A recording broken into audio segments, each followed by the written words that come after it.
Bonsoir mon frère, bonsoir ma soeur. Comment tu vas? J'espère que tu vas bien aujourd'hui.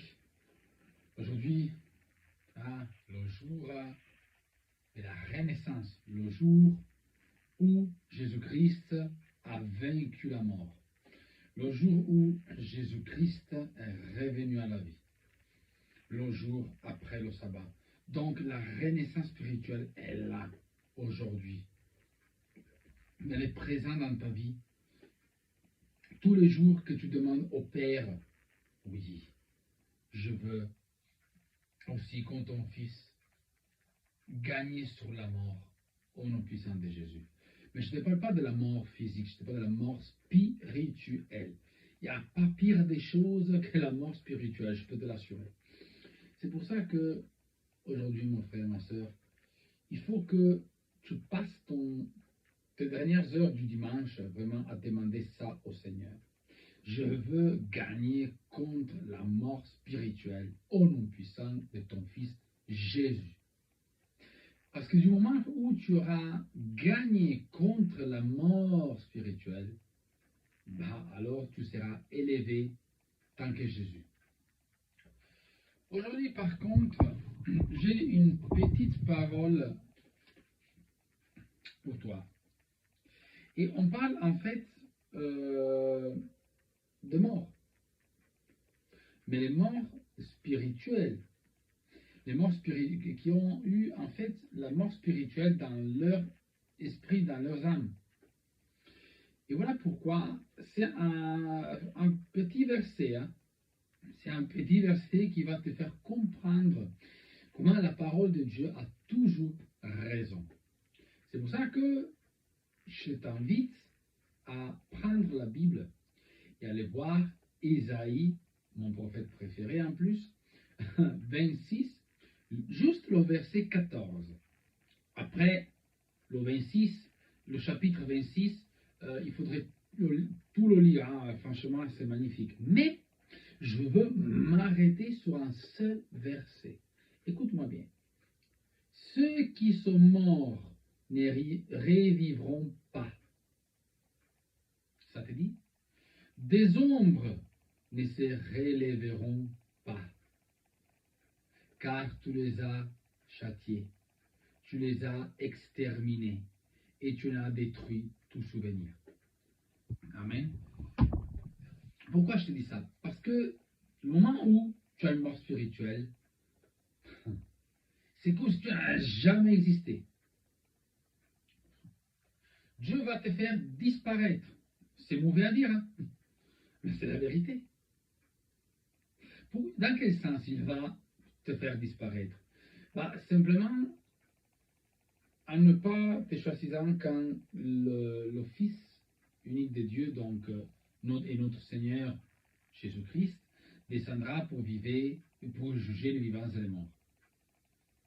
Parce que tu n'auras pas le signe de l'agneau sur ton front, mais tu auras le signe de la bête, donc de Satan. C'est pour ça, la chose que je te conseille, mon frère, ma soeur, c'est pas d'avoir peur de ça. Donc, de crever pour l'éternité, de disparaître. Au contraire. Pourquoi? Parce que tant que Dieu puisse te punir de cette façon, il te donne toutes les occasions du monde pour te racheter dans le sang de Jésus. Voilà donc pourquoi tu dois appeler ta renaissance. Donc tu dois effectuer une résurrection spirituelle. Parce que la résurrection de la chair, on ne l'aura pas maintenant.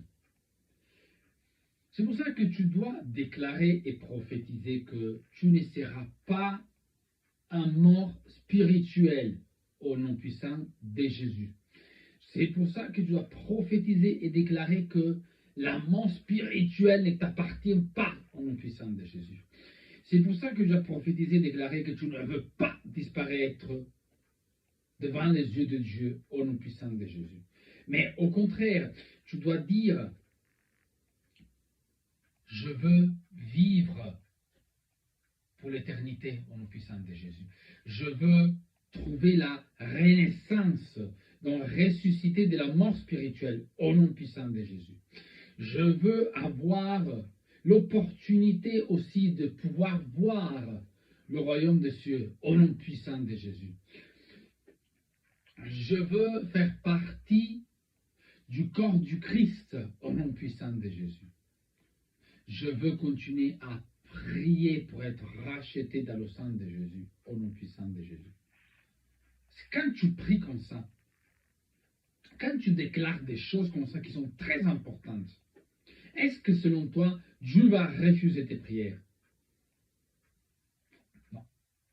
Mais il faut aussi par contre que tu arrêtes de te soucier de toutes choses qui sont autour de toi, qui te font trop réfléchir, qui te font passer une vie que dans les problèmes. Et tu commences à te libérer de tout poids qui va faire courber le dos. Il faut que tu te libères de toute mauvaise chose, de tout mauvais lien avec les personnes et avec le monde spirituel, bien sûr. Il faut que tu arrêtes de fréquenter les mauvaises personnes. Et il faut que tu arrêtes de faire confiance au premier qui passe. Il faut que tu arrêtes d'être dans la malice. Je ne sais pas, je pense qu'on dit comme ça en français, désolé, mais je pense que c'est la malice. Il faut arrêter que tu puisses penser que du mal, être enragé, te venger, c'est les choses qui vont t'amener à une mort spirituelle. Je te conseille, mon frère, ma soeur, de prendre ces versets-là. Je te répète, Ésaïe 26, le verset 14. C'est un seul verset pour ce soir. Mais lis-le bien, bien, pour que tu puisses comprendre que les enfants de Dieu qui ont choisi de refuser d'être enfants de Dieu, qui ont refusé de marcher avec le diable, qui ont tourné définitivement le dos à Dieu en refusant son Fils Jésus-Christ, en refusant l'Esprit Saint, ils seront morts pour toujours et ils vont disparaître. Et toi, mon frère, ma soeur, je sais que malgré toutes tes difficultés, malgré toutes tes galères, malgré toutes choses t'amènent vers le monde des ténèbres, tu veux t'en sortir. Je le sais, que tu es là, en train de traverser une période noire, ou comme je l'appelle, une mauvaise parenthèse de ta vie. Mais c'est là que Dieu va te mettre à l'épreuve. C'est là que ta foi est mise à l'épreuve. Et alors, prie pour éviter la mort spirituelle. Parce que quand tu auras la mort spirituelle, il n'y a rien qui peut te récupérer. Seulement, toi-même, tu peux te récupérer avec la volonté, en demandant à qui? À Dieu de te donner la force que l'Esprit Saint peut alimenter sur toi et surtout d'être racheté dans le sang de Jésus. Sans oublier de vivre après, selon la loi de l'Esprit Saint, et crucifier ta chair. Quand tu crucifieras ta chair, tu auras gagné. Mais si tu ne le fais pas, tu vas devenir quoi? Rappelle-toi que tu n'es pas juste un rassemblement des os et des ossements et des peaux. Toi, tu es l'enfant de Dieu. Tu es créé à son image. Rappelle-toi ça. Et avec ça, cette petite réflexion, je vais te souhaiter une agréable nuit dans la paix, dans la joie du Christ. Et surtout, ce soir, on a un petit peu prié, mais aussi on a, comme toujours, parlé avec notre bouche de la parole de Dieu. Que Dieu te fasse grâce, mon puissant de Jésus, que tu puisses comprendre quelle route prendre, mon puissant de Jésus. Merci de m'avoir écouté. Merci pour le temps dédié, pour les likes, les partages, les abonnements, etc. Mes frères et mes sœurs, que Dieu vous bénisse. Au nom puissant de Jésus, on se verra demain. Toujours à l'œil, hein? Amen.